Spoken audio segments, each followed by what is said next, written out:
Je lui ai dit au revoir. Et dès qu'il est sorti de l'immeuble, ils lui ont tiré dessus.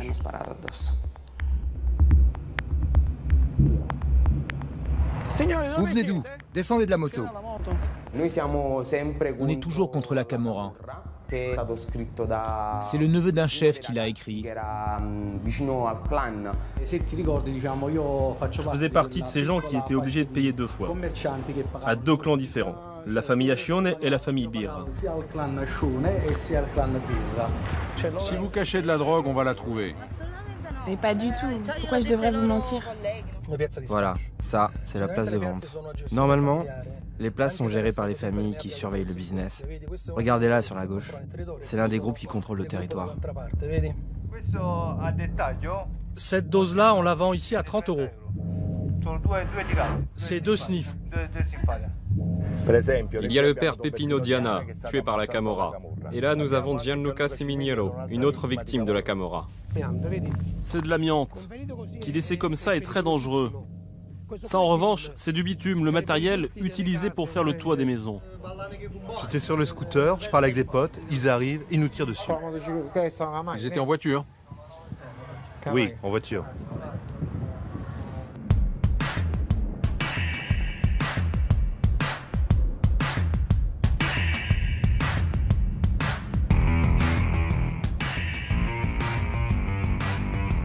Bienvenue à Naples, une des plus grandes cités méditerranéennes.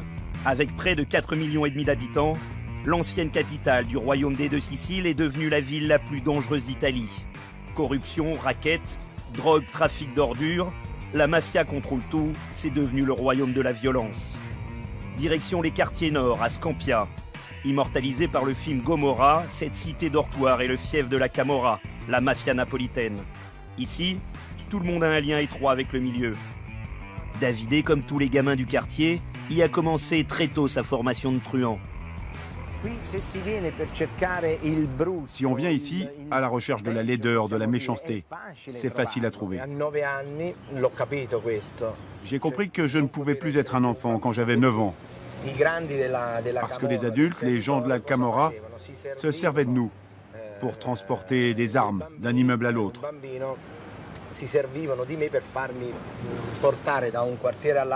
Parfois, c'était de la drogue et de l'argent.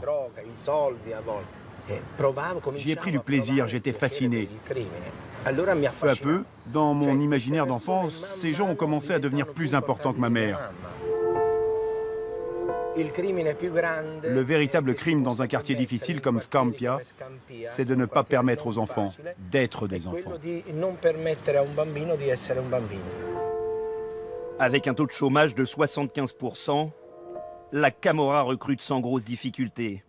Alors quand on est jeune et désœuvré, la seule solution, c'est l'illégalité. Un jeune de 20 ans qui travaille pour la Camorra, c'était il y a 20 ans un enfant sans défense, sans protection. On fait des conneries, on tue des gens, on vénère le chef, on l'appelle mon oncle. On suit ces gens comme des cons. J'ai dit à des jeunes qui voulaient être camorristi, pour être camorrista, il ne faut pas avoir des couilles, il suffit d'être con. Les gens qui entrent dans le système sont déjà morts et ils ne le savent pas encore. Ça ne vaut vraiment pas la peine de gagner des paquets de fric que tu ne pourras jamais dépenser. Après des années à faire le truand et pas mal de problèmes, Davide a fui dans le nord de l'Italie. À son retour, il a décidé de créer un centre pour les enfants, pour les aider à ne pas devenir comme lui. À 17 ans, j'avais réussi à me créer un nom dans le quartier et dans le clan dont je faisais partie. C'est pour ça qu'ils m'ont tendu une embuscade, pour essayer de me tuer. J'ai passé 40 jours à l'hôpital. Quand je suis sorti, je suis passé chez l'oncle. Il m'a donné 250 €. 250 € pour les 4 balles que j'avais reçues.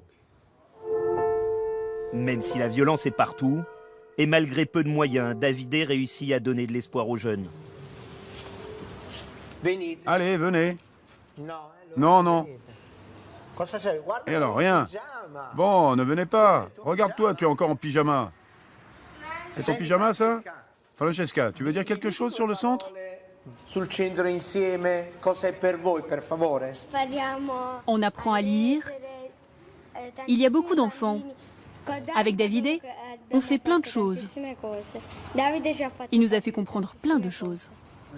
C'est eux, les enfants, qui sont en train de changer le quartier. Ils ont confiance dans le futur, et nous avec eux. Noi siamo provocati dalla loro certezza e del cambiamento possibile. Davide a effacé la peur. Ecco.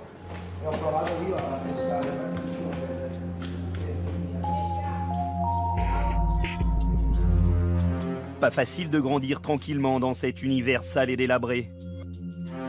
Ces HLM des années 80, tristes symboles de la déchéance de Scampia, doivent être détruits depuis des années. Le problème, c'est comment reloger les habitants.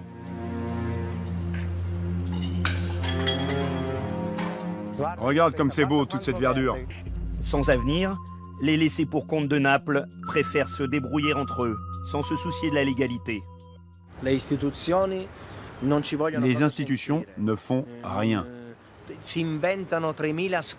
Ils trouvent des excuses pour dire qu'ils ne peuvent pas, parce qu'ils n'ont pas de moyens. Ils ne s'intéressent pas au quartier, aux gens qui y habitent. Ils ne font rien. Les politiques n'ont toujours pas la confiance des gens, parce que pendant des années, c'est la mafia qui s'occupait d'eux.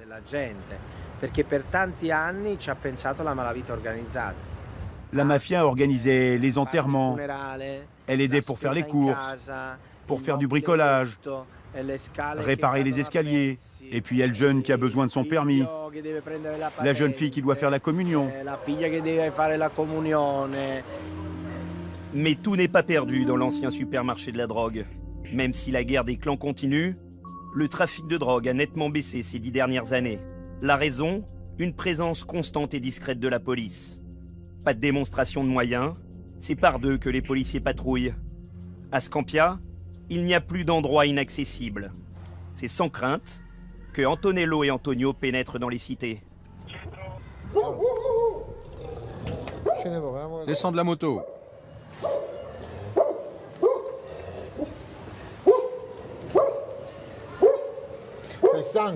T'es fatigué, non? C'est pour ça que t'étais assis comme ça. J'ai mal à la jambe. Bien sûr, la jambe. Mais j'ai rien fait. Salut les gars. Je parle avec lui. Alors, t'as trouvé du boulot ou pas? Non. Non? J'attends. Ah bon? Et la jambe, comment ça va la jambe? Explique ce qui t'est arrivé. Ils m'ont tiré dessus. Il a été blessé lors d'une embuscade. Ils ont tué son chef. Explique, comment ça s'est passé? J'étais assis sur le scooter, je parlais avec des potes, ils sont arrivés et ils nous ont tiré dessus. Je suis plus dans le milieu. Mais si, tu bosses encore. Allez, combien tu te fais par jour? Honnêtement. Honnêtement. Je sais pas, 30 euros. 30 euros par jour? 30 euros. 30 euros par jour? C'est comme ça. Je te crois pas. C'est vrai, tu crois que je mens? Tu me connais depuis que je suis petit. C'est pas vrai. Il y a des policiers partout.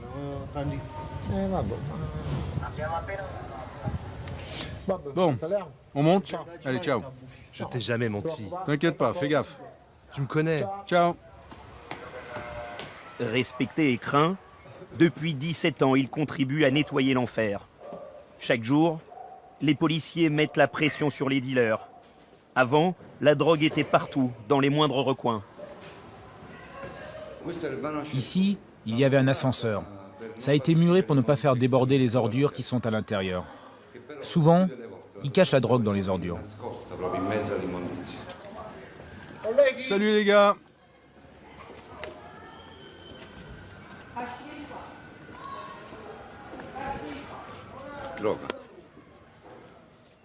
Il y a pas mal de petits sacs. La drogue est cachée partout. Regardez comme c'est pourri ici. Regardez par là.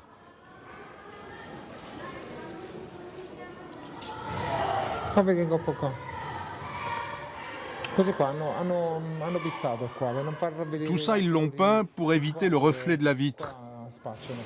Parce qu'ici, ils vendent. Maintenant, il n'y a personne, parce qu'ils savent qu'on est là. Mais dès qu'on part, ils se regroupent. Ils se cachent ici, et à travers ce trou, ils regardent si la police arrive. Eux, ils peuvent nous voir, mais nous, on ne peut pas les voir. Dans ces cités, tout le monde travaille pour la mafia, le système comme ils disent. Au détour d'un escalier, nous croisons une dame. Antonello connaît tout le monde et le dialogue est une arme redoutable. Ils l'ont tabassé. Je le sais, tu me l'as dit. Je l'ai rencontré et il me l'a dit aussi.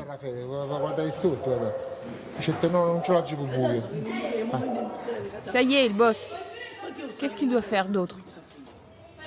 Il n'a menacé personne. Il a un boulot. Ce n'est pas grand-chose, mais c'est l'unique chose qu'il peut faire.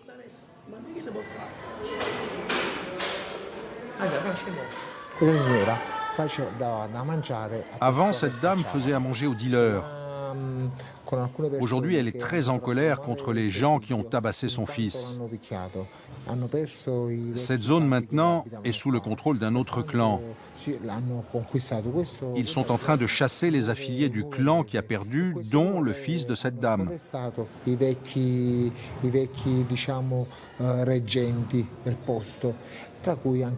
Il a été obligé de se trouver un autre boulot. Il est vendeur ambulant maintenant. Avant, il gagnait 1 000 € par jour. 2 000 des fois, 2 000 par jour. Maintenant, c'est environ 200 € par semaine. Un peu plus loin, l'officier a repéré un trafic. Je pense que là, il y a quelque chose, c'est sûr. Ils vendent de la drogue, là. Tu vois les guetteurs, là?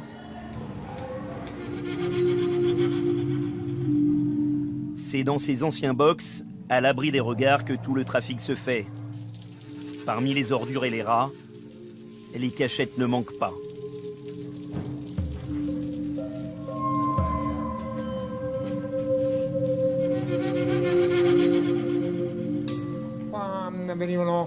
C'est ici qu'ils vendent.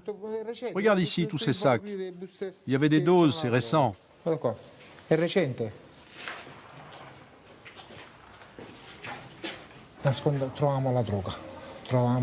Avant, si on trouvait la drogue, 100, 200, 300, 400, 500 doses cachées, on la laissait là, à sa place. Ensuite, on se cachait, par exemple, par là, et on attendait de voir qui venait la chercher. Au bon moment, on l'attrapait, la main dans le sac. Dans ces bas-fonds, on vient aussi pour consommer. Cocaïne, crack, héroïne, on trouve toutes sortes de drogues. Si on veut, on peut même se shooter discrètement, dans un salon. Cet appartement était occupé par une famille à laquelle la mairie a donné un autre logement. Aujourd'hui, c'est utilisé par les toxicos, qui viennent ici consommer leur dose. Dans la puanteur de ces squats, quelques drogués tellement défoncés qu'ils sont incapables d'aligner 3 mots. Il y a quelqu'un ici? C'est qui? C'est la police. Ouvre la porte. Comment tu t'appelles? Arturo.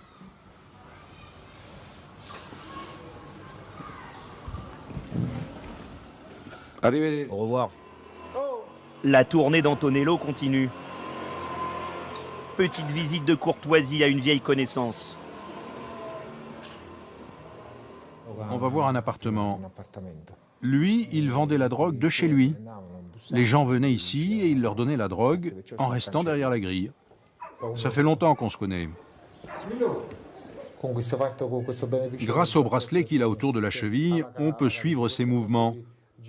Avec le GPS, s'il sort de chez lui, on le sait tout de suite. Et on considère qu'il s'est évadé. Il m'a échappé 2 fois déjà. Il y était presque. Oui, j'y étais presque, mais il a jeté la drogue dans les toilettes, ici. T'inquiète pas, la prochaine fois... Mais non, j'ai rien fait. C'est pas grave, c'est pas grave. Combien t'en as jeté? Rien, rien. Je faisais faire pipi à mon fils. Et ta femme avait jeté le sachet. Mais non, il n'y avait rien dedans. Je sais plus combien de fois t'as tiré la chasse d'eau. Mais toi, t'étais là, alors que moi, j'étais aux toilettes là-bas. Tu ne m'as même pas vu, j'étais aux toilettes du fond. D'accord, c'est pas grave. Après cette petite récréation, retour sur le terrain. Objectif, trouver de nouvelles caches. Regardez là. Cette porte est fermée de l'intérieur pour nous empêcher, nous, d'y accéder de l'extérieur. Ils s'enfermaient ici.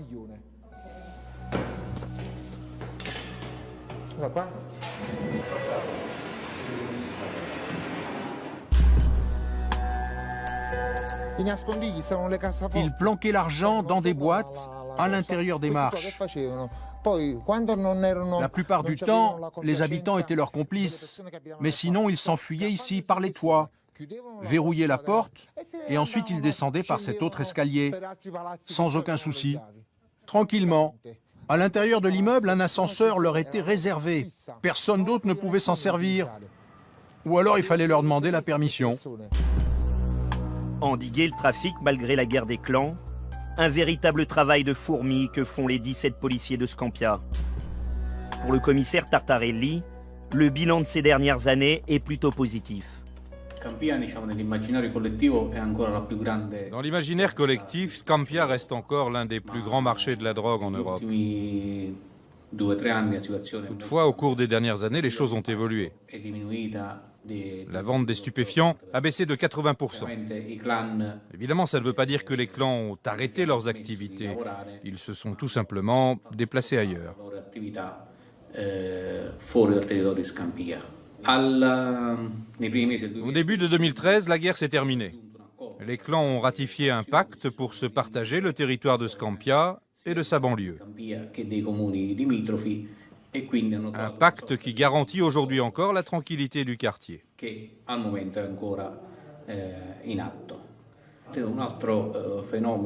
autre phénomène de ces derniers mois, c'est le racket. Les clans ont perdu beaucoup d'argent avec la baisse de la vente de la drogue. On pourrait dire que ça fait partie aussi de nos défis quotidiens en tant que police du quartier. Scampia presque nettoyé, il faut trouver une autre zone de trafic. Le nouveau supermarché de la drogue, c'est Parco Verde. Une petite cité au nord de Naples. La police n'y pénètre pratiquement plus. Comme à Scampia, tout le monde ici travaille pour la Camorra. Chef de place, dealer, guetteur, c'est en famille que l'on fait des affaires. Une fois la dose achetée, les consommateurs se droguent dans le bois d'à côté.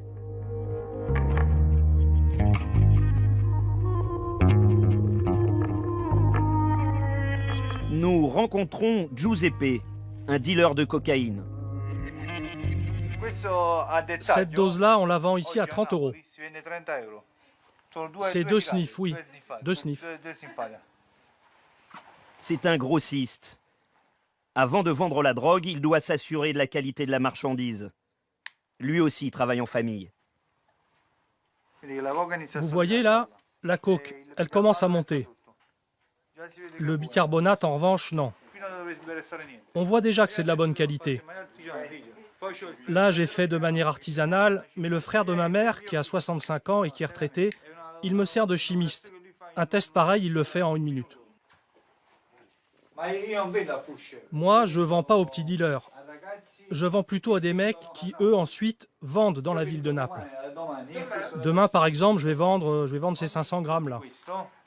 Chaque kilo, ça fait 3000 doses. Ça peut arriver que toute une famille soit impliquée dans le trafic. Les femmes, elles préparent les doses et le garçon, il les vend. De cette manière, c'est comme ça que je gagne 15 000 € par mois à peu près. Dans cette organisation criminelle, pas de place au hasard. Tout est cloisonné, hiérarchisé. Une véritable petite entreprise. Aujourd'hui, si tu as une place de vente, tu es considéré comme un boss. Ensuite, en dessous, il y a 2 gardes du corps qui l'accompagnent et le protègent des embuscades. Il vit 24 heures sur 24 avec le boss. Ils font tout ce qu'il dit. C'est lui qui commande la drogue. Ils sont toujours deux, parce qu'ils se partagent les tâches. Ils gagnent 5 000 € par mois. Ils font rien d'autre que ce qu'il leur est ordonné de faire.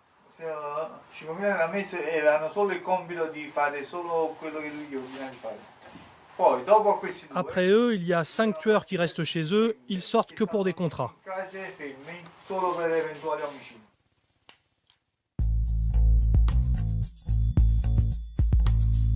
La drogue n'est pas le seul fléau de la région. À quelques kilomètres au nord, une zone connue sous le nom des terres de feu. Là, c'est la pollution qui pose problème. Au lieu de parler d'incompétence, parlons de collusion tout court. On doit le dire, ça. On doit parler de ceux qui sont impliqués, on doit donner les noms. Sans aucun souci, allez, tiens-moi au courant. Ciao. Depuis 10 ans, Vincenzo Tosti dénonce l'usage de ces terres comme poubelles. En arpentant ces décharges à ciel ouvert, le constat est terrible. Tout le monde vient déverser ses ordures et on ne trouve pas que des emballages ménagers. Là, on a des déchets de l'industrie du bâtiment. Évidemment toxiques. À l'intérieur de ces conteneurs, il reste encore de la colle pour le carrelage ou le parquet, qui, une fois brûlé, est terriblement toxique. C'est un désherbant. Il devrait être dans des décharges spéciales. Ces déchets brûlés non seulement vont polluer l'air, mais ils produisent aussi des substances toxiques qui, avec la pluie, peuvent contaminer aussi les sources d'eau.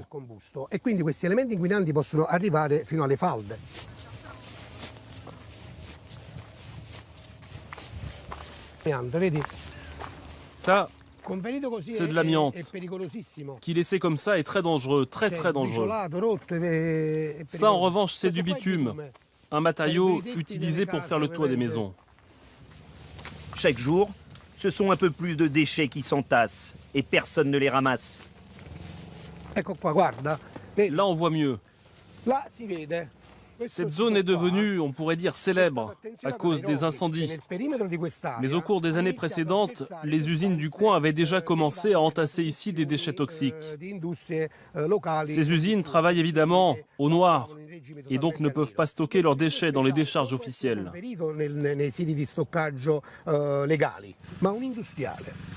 L'homme d'affaires qui, pour la destruction des déchets de son usine, paye, par exemple, 1 € le kilo, alors qu'il sait que normalement ça coûte 10 € le kilo.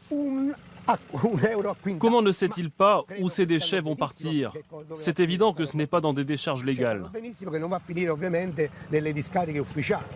Au fil des années, les couches de déchets ont été recouvertes par la terre. Aujourd'hui, les agriculteurs cultivent leurs légumes sur des hectares d'ordures.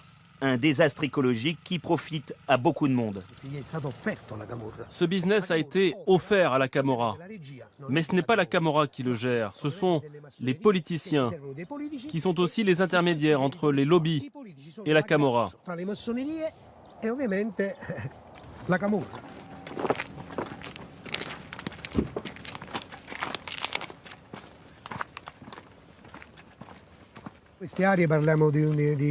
Dans cette région, on a eu une augmentation de 47% de maladies, telles que le cancer et la leucémie. Le problème, c'est que personne ne veut démontrer le lien entre ça et la pollution. Ça signifierait ouvrir les portes de l'enfer. Même si l'on condamne les sources d'eau, que l'on ferme certains terrains, le mal est déjà fait. Les habitants des environs sont particulièrement touchés par ce fléau. Anna Magri a perdu son fils il y a 5 ans. Ici, c'est Ricardo quand il est parti. En le ramenant à la maison, on a essayé de lui faire profiter de chaque moment.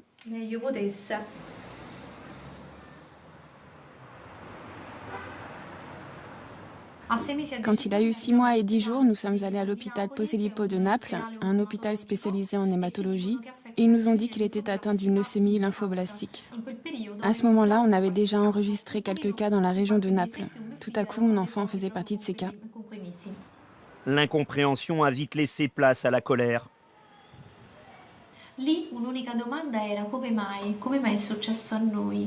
La seule question à ce moment-là était pourquoi? Pourquoi ça nous arrive à nous? Qu'est-ce qu'on a fait de mal? Certains faisaient allusion à l'alimentation et je répondais mais Ricardo n'a pas mangé. Alors c'est moi qui l'ai empoisonné parce que je l'allais au sein. On a commencé à se poser des questions. La seule chose dont on s'est aperçu était que beaucoup de mères d'enfants malades venaient des villages limitrophes et pas de la ville. Les feux toxiques faisaient partie de notre quotidien et nous voulions comprendre pourquoi ces enfants malades venaient presque tous de la même zone.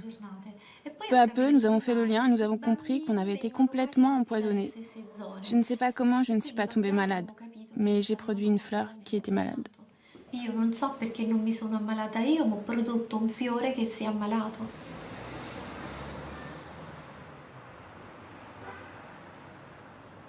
Je n'ai pas encore vu une véritable intervention pour éliminer l'amiante, les déchets brûlés, pour bonifier cette zone et permettre finalement aux agriculteurs de pouvoir cultiver ces terres.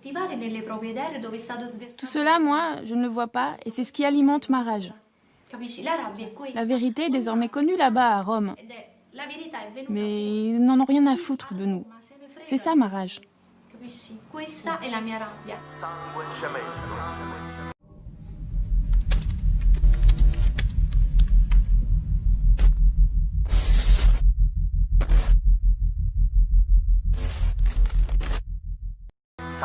cemento. È l'una luce da pistola, suonata a botta a volo, tutta in caricatore. Camarone un coppo cuore, mamma issimo perdono. Camarone signore quando fornisce sta storia. I flash in capo ancora, una fotografia a colore, lui c'è un buono guaglione. I capi casale dice che è un buffone. C'est dans le village de Coppola que nous rencontrons Luca, un jeune rappeur. Tout a bien changé depuis son enfance. Le paradis est devenu un taudis. J'ai vécu ici une partie de mon enfance. C'était un endroit très beau, où les familles passaient leurs vacances. Évidemment, tout ce qu'on voit ici a été construit abusivement. Depuis quelques années, les intérêts de la Camorra et des institutions locales ont produit ça. La DC e tutto il resto è andato a finire come potete ben vedere. Mes chansons parlent aussi de ça, de cette terre merveilleuse qu'on a vraiment pourrie. Questa è una terra così bella, meravigliosa, ridotta veramente a un cesso. Regardez quel désastre, juste à côté de la mer. Ce que j'essaie de faire aussi, au travers de mes chansons, celles que j'écris, c'est de donner un espoir aux gens, de les inciter à reprendre leurs terres, à lutter contre cette situation. Riprendiamoci, capito, la nostra terra, riprendiamoci il nostro spazio e condividiamolo in maniera giusta. Ce n'est pas facile quand il y a des intérêts, quand il y a de l'argent. Je trouve que les seuls responsables sont les pouvoirs publics.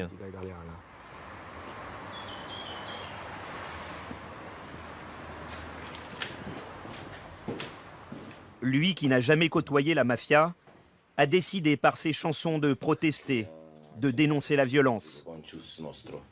Qu'est-ce que t'en penses? Ouais, pourquoi pas. C'est une chanson qui raconte un peu l'histoire du lieu. Et qui parle aussi d'amour. Ouais, ou cette partie qui fait, quand ils se tuent entre eux, c'est aussi une partie de mon cœur qui meurt. Ils se font la guerre et nous sommes les victimes. C'est ça. C'est la guerre de tout le monde. Ouais, la guerre des pauvres, on meurt nous aussi. Dénoncer la Camorra, ça veut dire dénoncer les liens qu'elle a avec le pouvoir, avec la politique.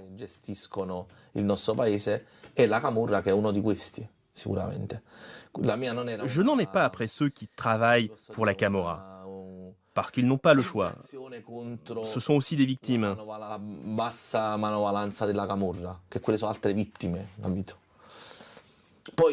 J'ai écrit aussi quelque chose sur les victimes innocentes de la criminalité.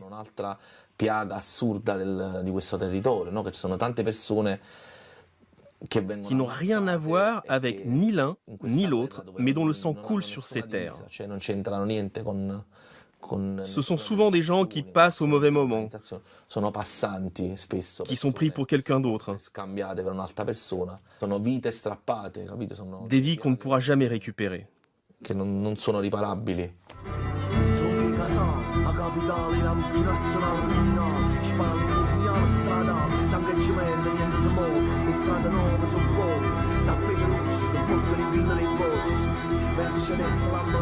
Environ 270 familles se font la guerre dans tous les quartiers de la ville. L'année dernière, cette vendetta a fait 62 morts. Les victimes collatérales sont de plus en plus nombreuses, comme le frère de Maria, assassiné en pleine rue. Ça, c'était le jour de son mariage. Là, un petit concert avec des copains.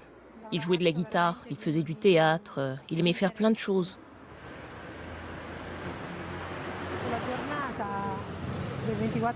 La journée du 24 janvier 2005, il était 13 h.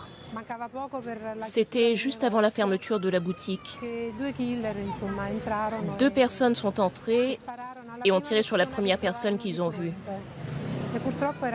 Malheureusement, c'était mon frère.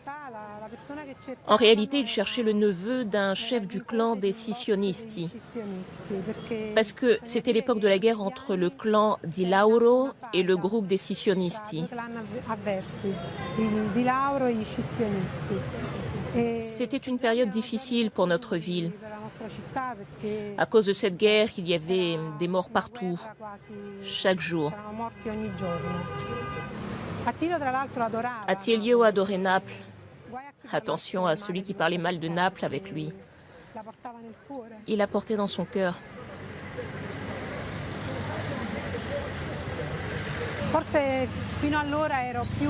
On a toujours pensé jusqu'ici que ces gens se tuaient entre eux, loin de chez nous.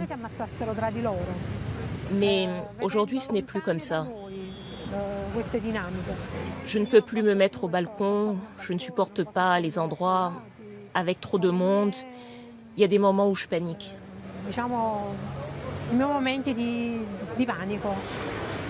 Maria est enseignante. Elle connaît bien le mal-être de la jeunesse.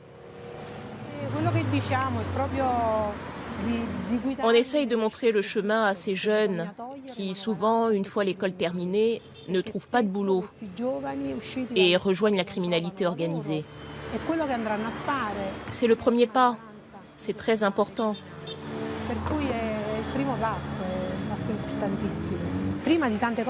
Avant, on ne pouvait pas parler de certaines choses, on avait peur.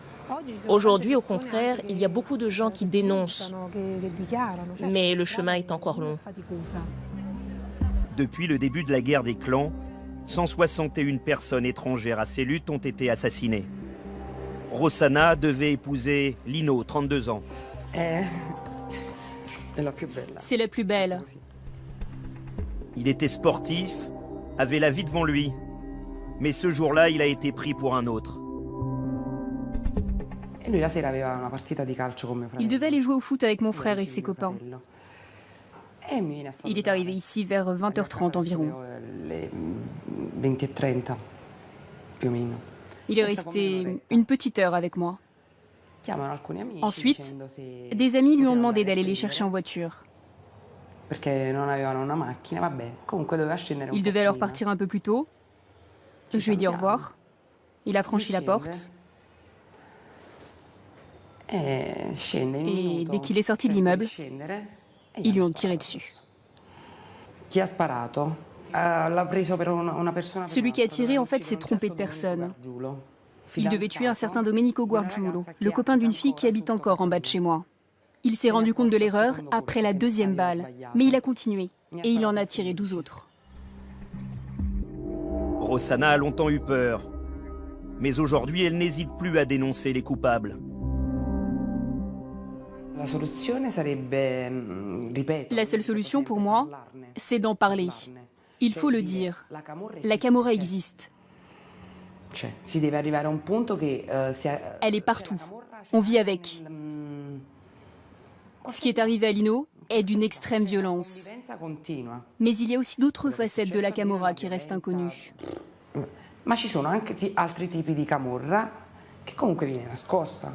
J'ai vu des enfants de 13-14 ans drogués et armés avec des couteaux. Moi, je veux pas d'enfants. J'ai peur. Je sens que je ne pourrai pas les protéger.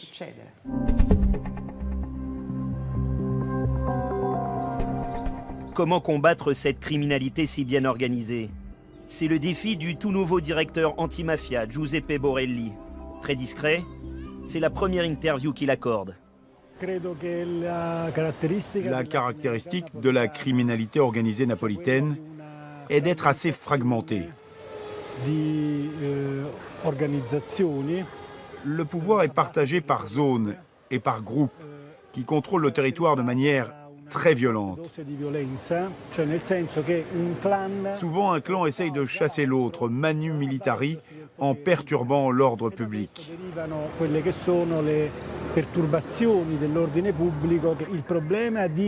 Le problème est encore plus complexe, avec les gangs qui contrôlent un quartier pendant une courte durée. Nous n'avons pas le temps de bien cerner leurs activités. Il est très difficile de les combattre. Cela implique la collaboration des habitants. Si par exemple, une personne dénonce tout de suite une extorsion, on peut arriver à éliminer le problème à la base sans laisser le temps au phénomène de se répandre sur tout le territoire.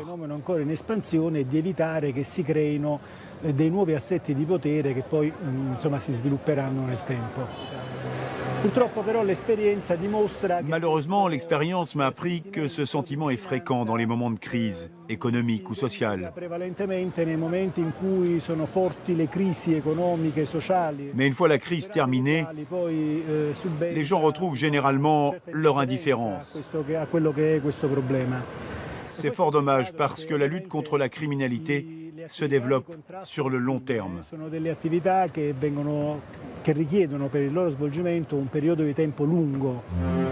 Cet ancien magistrat a été menacé de mort, comme tous ceux qui s'attaquent à la Camorra.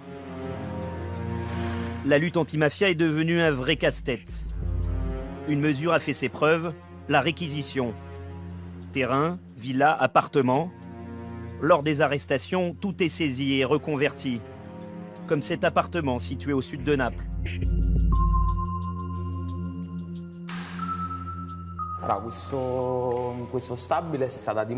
C'était l'appartement de Giovanni Bira, chef du clan Bira. Depuis plus de 30 ans, les rivaux historiques du clan Acione. La guerre entre ces deux clans a été très violente. Au cours de ces 10 dernières années, 60 camorristes ont été assassinés. Aujourd'hui, c'est une radio, Radio Siani, du nom d'un journaliste assassiné par la Camorra. Tout de suite après l'entrée, il y avait cette pièce qui était la chambre des enfants du chef. Maintenant, tout a changé parce qu'on a installé notre régie, notre espace technique.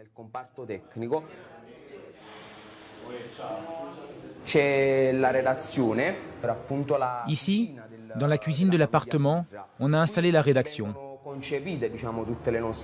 C'est là où on développe nos idées. Ceux qui nous rendent visite écrivent souvent quelque chose sur le mur, comme un souvenir.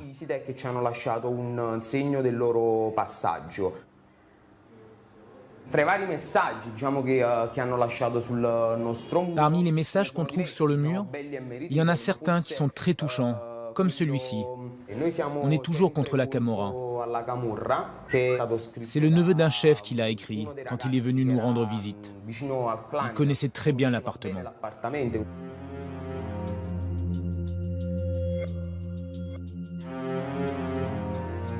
L'emplacement de cet appartement était stratégique. Situé à la frontière de deux clans, le caïd pouvait tout contrôler. Ce n'est pas un hasard si le chef habitait ici, au premier étage, car il aimait assister personnellement aux assassinats qu'il avait ordonnés. Drogue, armes, prostitution rapportent gros. Mais il y a aussi le racket, de plus en plus rentable. Aujourd'hui avec nous, Pasquale Del Prete, le vice-président de l'association anti-racket de la ville d'Ercolano. Bonjour Pasquale. Pourquoi avez-vous cherché l'aide de cette association ? Il faut dire que j'ai été victime moi aussi des extorsions. Parfois, ils ont organisé des attentats sur mes chantiers. Ils m'ont menacé, mais je n'ai jamais eu peur de les dénoncer. E quindi diciamo che in passato io ho sempre denunciato e immediatamente sono J'ai tout de suite porté plainte contre eux et j'ai contacté l'association anti-racket d'Ercolano. Grâce à ça et à la police, on est arrivé à arrêter les responsables. All'arresto dei miei estorsori. Alors Pasquale rend visite aux commerçants. Il les invite à dire non aux rackets. La lutte contre la violence, c'est aussi le porte-à-porte.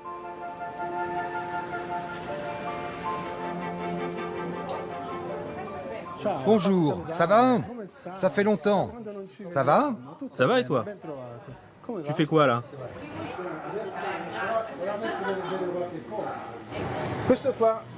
Tiens, ce petit sticker-là, ça indique qu'il s'agit d'un magasin propre, qu'il n'est pas sujet aux rackets.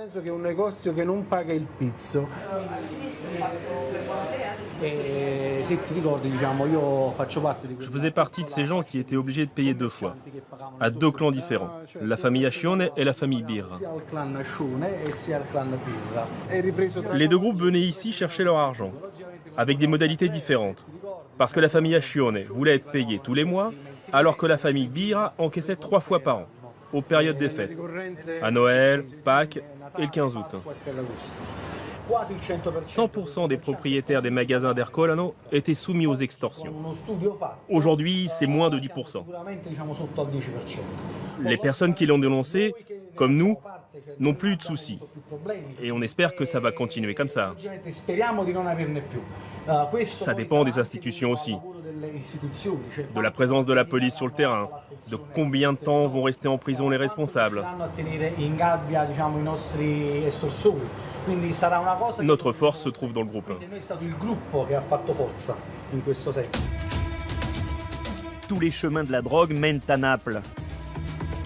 C'est sur ces autoroutes que transite la drogue. Les petits dealers viennent des 4 coins de l'Italie. La police de la route veille. Bon, aujourd'hui, on va se placer sur l'autoroute qui relie le centre et le sud de l'Italie pour intercepter le trafic de drogue dans ces zones. Comme vous le savez, les suspects sont souvent des personnes qui ne résident pas dans la région et qui viennent ici pour acheter dans les grands marchés de la drogue de la ville de Naples. Je vous recommande de rester vigilant et bon travail.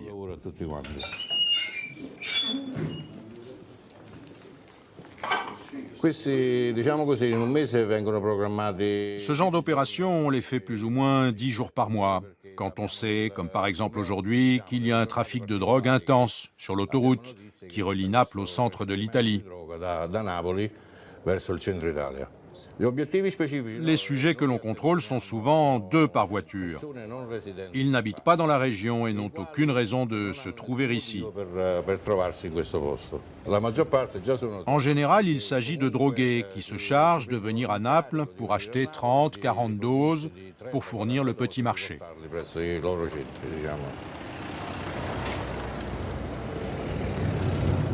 En 2013, sur cette autoroute, une 50aine de personnes ont été interpellées en possession de drogue. Souvent, ils cachent la drogue dans leurs slips ou dans leurs chaussettes. En général, ils préfèrent l'avoir sur eux. Comme ça, s'ils arrivent à s'échapper, ils peuvent la jeter. En revanche, s'ils la cachent dans la voiture, ça devient plus difficile.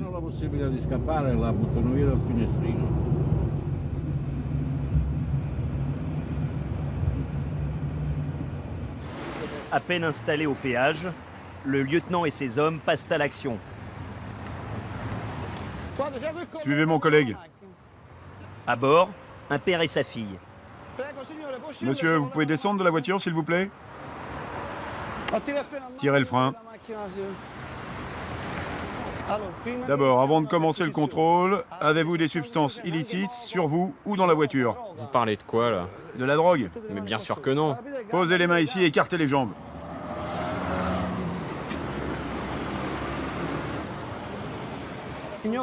Madame, descendez de la voiture, s'il vous plaît.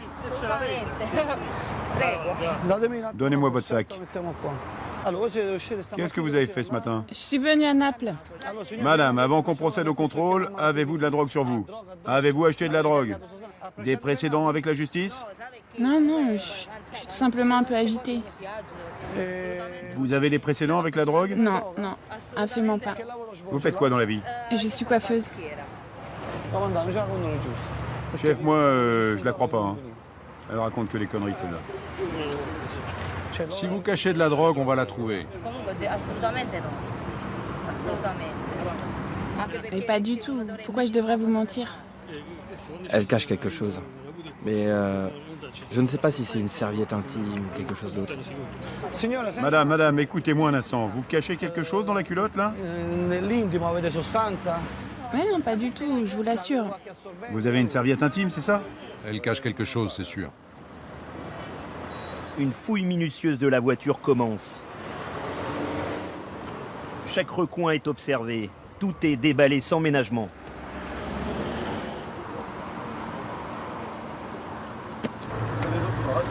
Regarde ici, à l'intérieur des boîtes.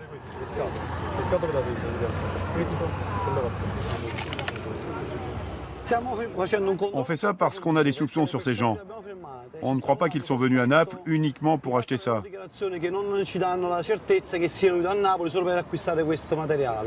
Il est probable que la fille cache de la drogue sur elle. Retour au commissariat pour une fouille au corps. Monsieur, attendez dehors, s'il vous plaît. Mais pourquoi je devrais... Allez, attendez dehors, s'il vous plaît. T'as caché quelque chose dans le soutien-gorge? Tu t'imagines même pas combien de filles se cachent la drogue entre les jambes. T'es obsédé par cette idée, putain. J'ai rien à voir avec la drogue. Par là, viens. Regarde tout simplement si elle a quelque chose là. Et regarde aussi dans le soutien-gorge. 7 000 11. La policière n'a rien trouvé. Non, mais c'était que du papier de toilette. J'ai fait tout le contrôle complet, mais il n'y a rien. Aucune saisie de drogue. Aujourd'hui, les dealers ont été plus malins que les policiers.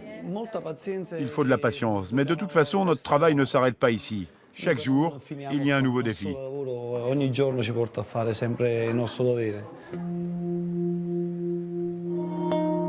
Retour à Scampia.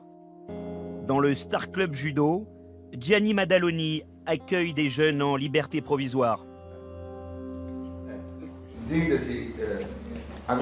Les gars, il faut faire gaffe.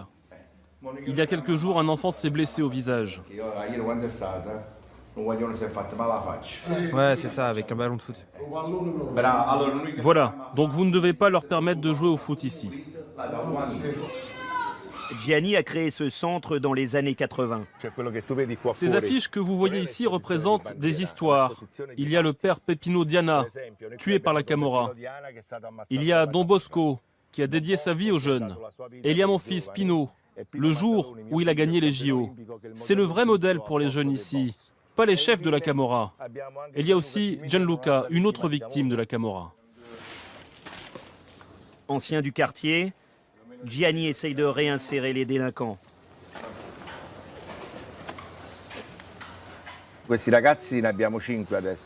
Aujourd'hui, il y en a 5 ici qui ont fait 8 ans de prison et qui maintenant sont en liberté provisoire.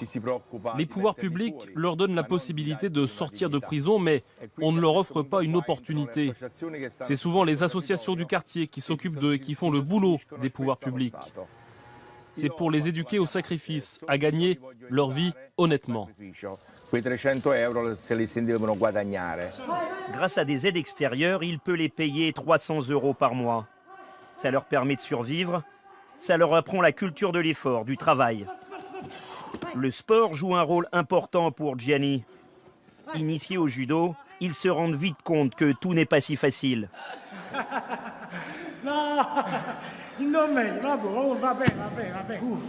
C'est bon, ça vous fait du bien. Pour la respiration et pour les muscles.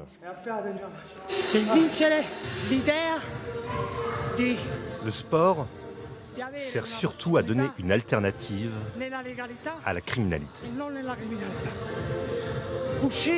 Il permet de sortir de ce système de la drogue, de la criminalité organisée qui offre de l'argent facile.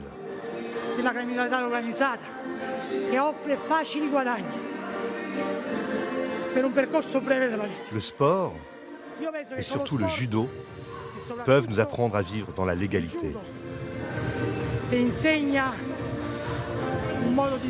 Le judo a des règles qu'on peut appliquer partout dans la vie.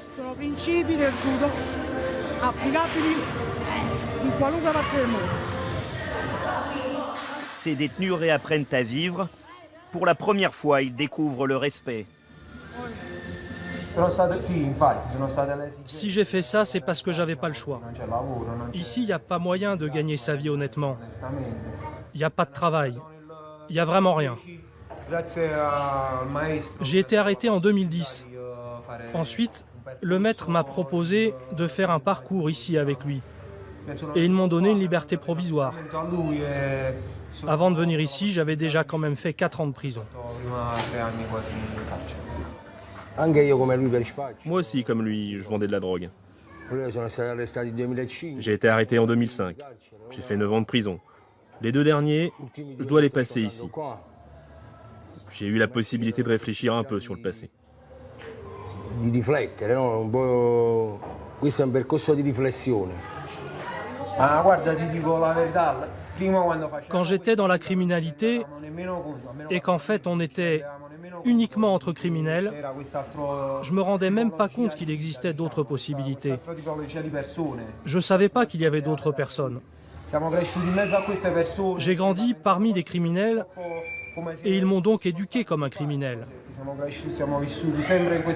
Mais maintenant que j'ai connu des gens différents et qui m'ont enseigné des choses que je ne connaissais pas, c'est maintenant que je peux vraiment voir la différence.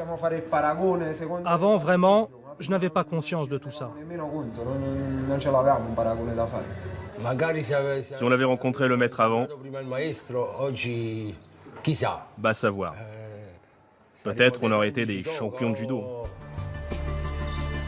À Scampia, ils sont encore peu nombreux à avoir choisi le sport pour tenter de s'en sortir. Il faudra encore des années d'efforts aux associations et à la police pour que les jeunes napolitains embrigadés par la mafia réapprennent à vivre en société. C'est grâce à eux que Naples pourra de nouveau faire rêver. En espérant qu'une nouvelle guerre des clans ne vienne pas tout gâcher.